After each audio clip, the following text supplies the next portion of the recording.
Vi har simpelthen lavet en folder. Den hedder Jæger mod Cancer. Den er lavet sådan, at du kan se støtteprodukter herinde.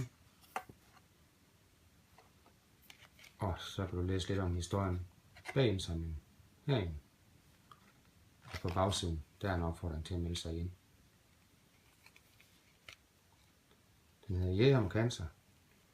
Er en indsamling til fordel for kræftens bekæmpelse blandt jægere i Danmark. Indsamlingen støtter kræftens bekæmpelses generelle arbejde, hvor de indsamlede midler fordeles således.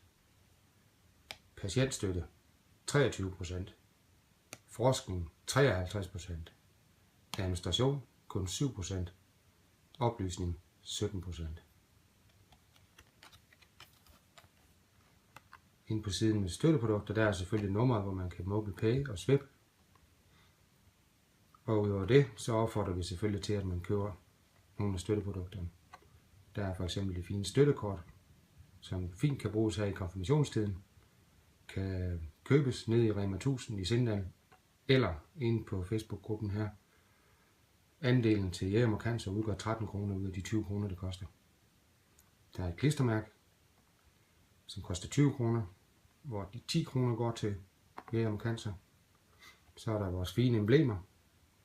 De fås i forgyldt og forsølvet til henholdsvis 100 og 200 kroner.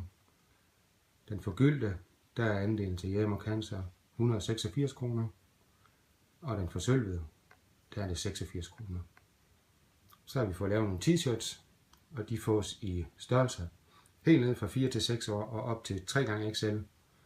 Og hvis der er ordre nok til nogen, der er endnu større eller endnu mindre, så kan de godt laves i de størrelser, men som udgangspunkt i de størrelser, jeg sagde før. Og de koster 150 kroner, hvor de 75 går til indsamling. Og så er der vores støttekrus, som koster en 50'er, hvor andelen den udgør 25 kroner.